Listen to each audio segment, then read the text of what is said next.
To promote the release of Sonic Mania Plus, a physical special edition of the original game, Sega released an animated miniseries titled Sonic Mania Adventures. The series of 5 shorts were released from March to mid-July in anticipation of the release of Mania Plus. I wanted to cover these shorts since the moment they were announced. After the Sonic Boom TV series was quietly abandoned, I really wanted to see a new Sonic cartoon. I would still love to get a more long-form 2D animated series that's more along the lines of the recent IDW comics in story and tone, but I'll take what I can get.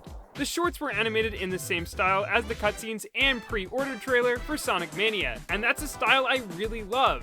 For me, the intro for that game usurped the intro and outro to Sonic CD as my favorite piece of animation to come from the Sonic franchise. It had the same sense of blazing speed as CD, but injected it with a load of excellent character expressions and art direction that fits Sonic to a T.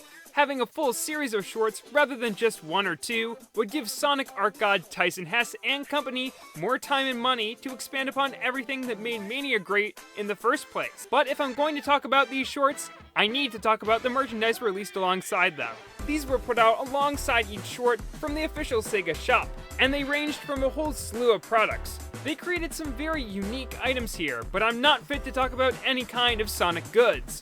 I only own a couple games, the Smash Bros. Amiibo, and just a few comics. I mean, who could say no to buying a comic with a cover like this? I think I know someone who could help me out, but to do so, I need to say this special summoning spell. Sonic Adventure 2 Soap Shoes Sonic Plush. Sonic Adventure 2 Soap Shoes Sonic Plush. Sonic Adventure 2 Soap Shoes Sonic Plush!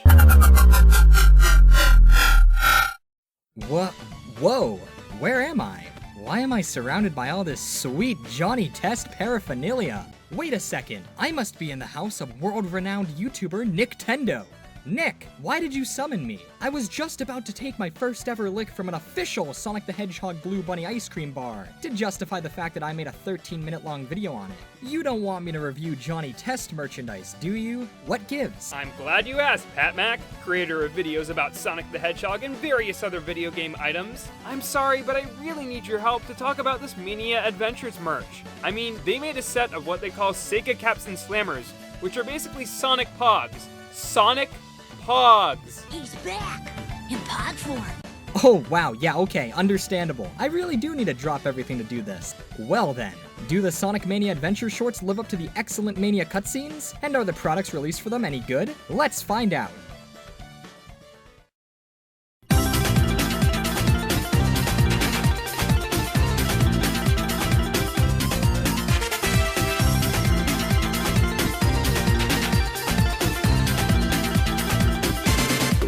From the moment it begins, Sonic Mania Adventures is a love letter to the franchise that is constantly oozing charm and creativity.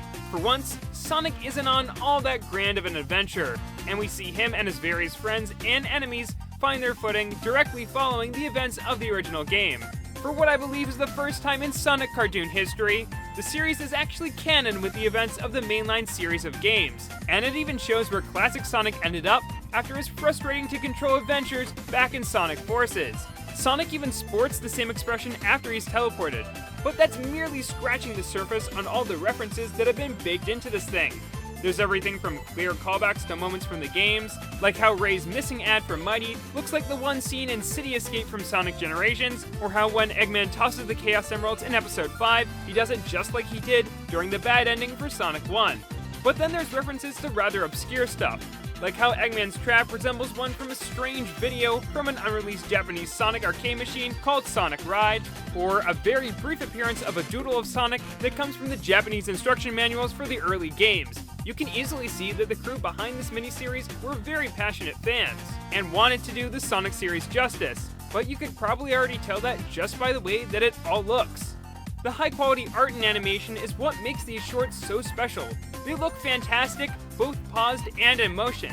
The shorts see the return of Tyson Hesse's fan favorite designs, which are refreshingly sharper than official classic Sonic art. Probably my personal favorite look for this version of the characters. These designs were first introduced in the artwork for Archie's Sonic Mega Drive comic miniseries, and the team at Studio Necco has done a fantastic job capturing them in motion. These designs have a much wider range of expressions than any of the recent 3D games have given us, and they really help bring the characters to life. Inspiration from the earliest Sonic games was clearly taken here, as with the sprite work for those games, you could tell the nature of each character just by looking at their idle animations or the way that they moved.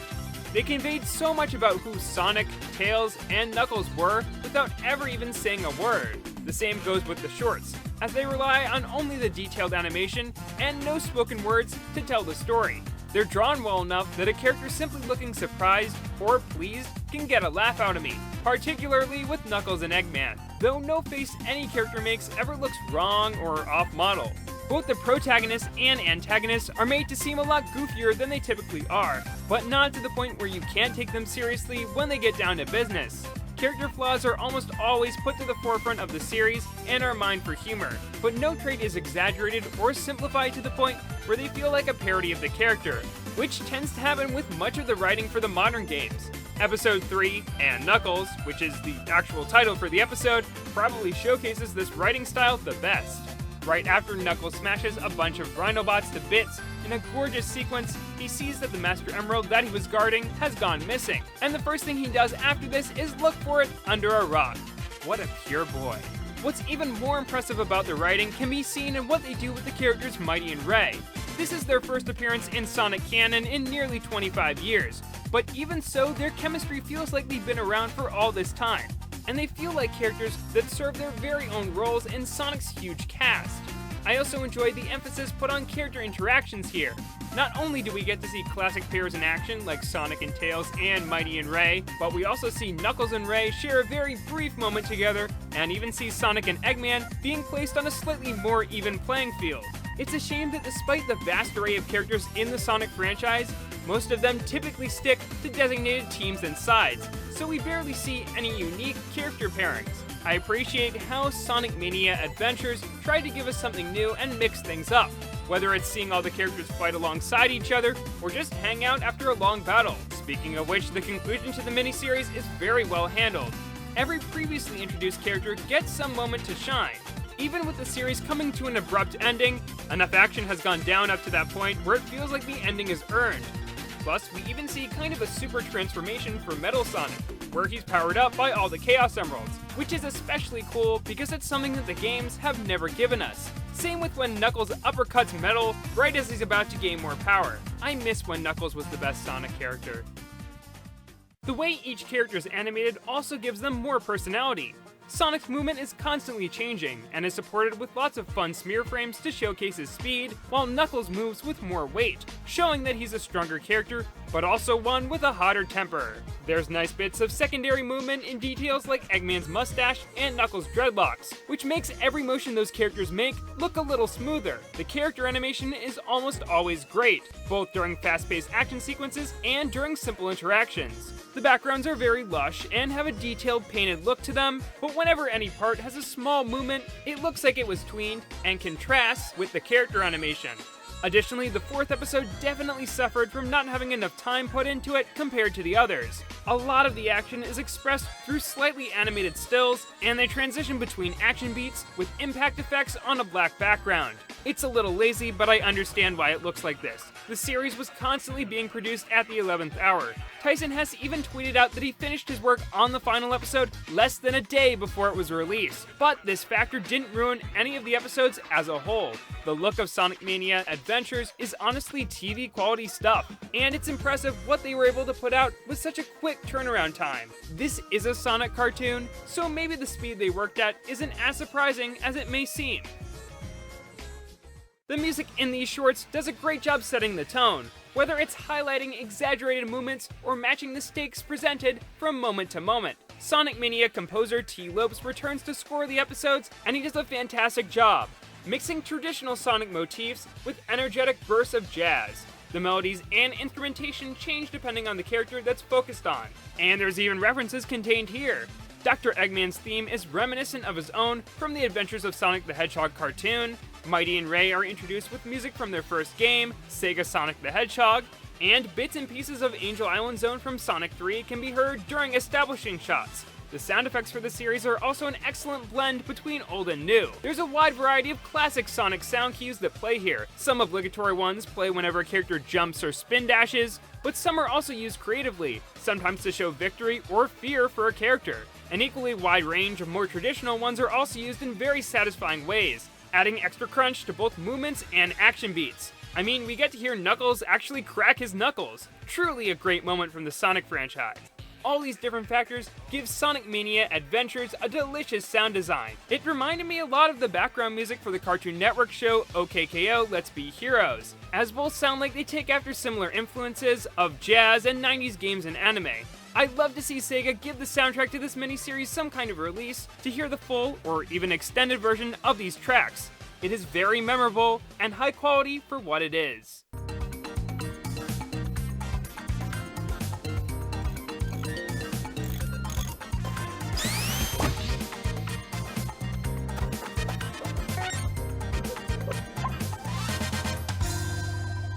Sonic Mania Adventures is without a doubt my new favorite Sonic cartoon. It presents the characters we all know and love in a fresh new style that still captures all of their charm and tells familiar stories with fresh new spins. As far as cartoon adaptations of video games go, this one is probably the best, as the charm and enjoyment of the games has only been increased through the transition between mediums. The animation may not always be up to snuff with Sonic's previously best cartoon outings, but it makes up for it with all the different interactions and expressions it gives both the heroes and villain. I give it a score of 8.5 out of 10. Combined, all the shorts barely make up 11 minutes, the average length of a cartoon episode nowadays, but it's all free to watch on the official Sonic YouTube channel, so you won't be wasting too much time if you decide to check it out. Honestly, it feels as though it takes longer to complete some of the levels in Sonic Mania than it does to watch through the miniseries, but maybe I'm just bad at that game. Yeah, it's probably that.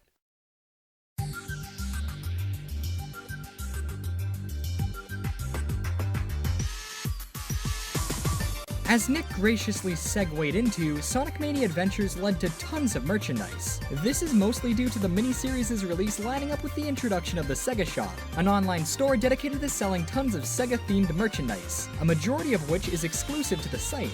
The site opened in October of 2017, so it did miss the initial hype of the original Mania, but with Mania Plus and Adventures, plenty of Mania-inspired pieces made their way to the store. These include posters, blankets, clothing, phone cases, notebooks, and even mouse pads. If you needed more Sonic Mania in your life, as I'm sure we all do, the Sega Store had you covered. For the release of each episode of Mania Adventures, the Sega Store released several special limited edition pieces. For example, for episode 1, they released these keychains of Sonic and Eggman and poses taken directly from the episode. For episode 2, they didn't release anything specific, but they did come out with this sweet looking t-shirt. Whoever is behind clothing design at the Sega Shop is doing a great job with it. This is a really cool design. For episode 3, they released this, a heat-sensitive mug depicting Knuckles guarding the Master Emerald, with art once again taken from the episode itself. Those are cool and all, but when I heard that Sega was producing official Mania Plus merchandise, I realized something that changed everything, and made this merchandise matter a lot more than it already did.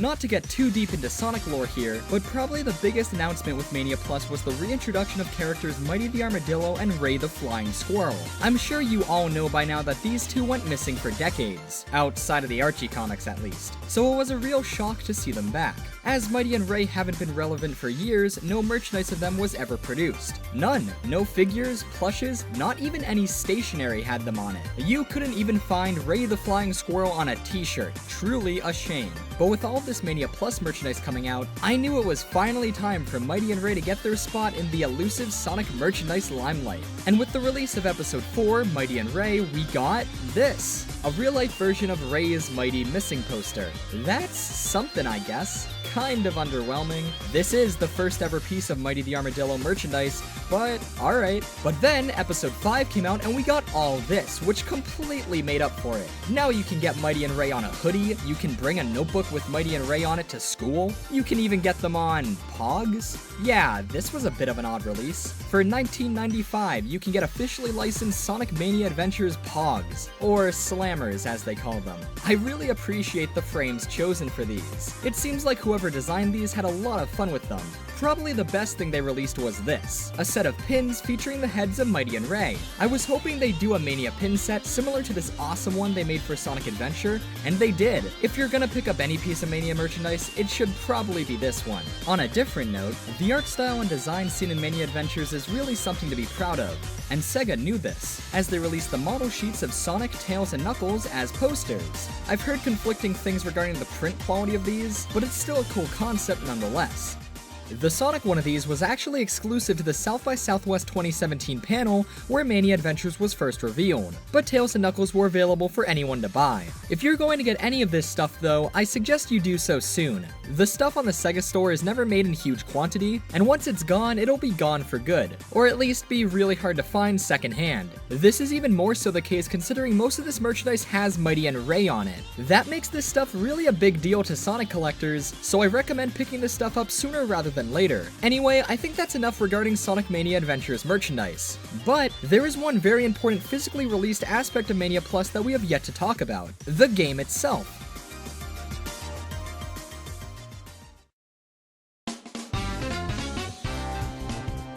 When Sonic Mania was first released in August of 2017, it was a digital download-only title. Even the incredible collector's edition, which included a statue, a ring, a metal card, even a cartridge to hold said ring, still only had a download code for the game itself. But through the support and demand of fans, a physical release was finally made for the release of Mania Plus. Well, for everyone but PC users. No physical PC release of Mania Plus exists, but when was the last time you bought a physical PC game anyway? Retailing at $29.99, just $5 more than getting Plus digitally, this physical release comes with a number of cool extras, including a shiny slipcase, as well as a reversible cover, styled after the box art seen on the classic games. They even made them regional specific, so you can pretend Sonic Mania came out for both the Genesis or the Mega Drive. There's also a promo code included for the aforementioned Sega store, so you can get sick deals on all your Tails vs. Chili Dog t-shirt purchases. However, the best part of this release and what fully justifies the $5 more is this: the art of Sonic Mania, a Sonic Mania art book. The 30-page booklet is littered with sketches, concept art, and fully colored artwork from every stage of the game's production, much of which was previously unseen or hard to find. There's even 6 pages dedicated to concept art, screenshots, and model sheets from the animated intro and miniseries. Sega really spared no expense in putting every part of this package together, though there is a minor downside if you buy the Nintendo Switch version. See, the art book was printed at its size, made to fit cases for PlayStation 4 and Xbox One games. Since cases for Switch games aren't as wide, a small piece of cardboard was packaged with the Switch version to keep everything inside the slipcase from sliding around. As a result, the game sticks out a bit on shelves next to other Switch games. In the grand scheme of things, this is a very small complaint, and I wouldn't let this keep you from buying Sonic Mania Plus at all. But if you care, I would keep it in mind if you have the choice between buying the different versions of the game.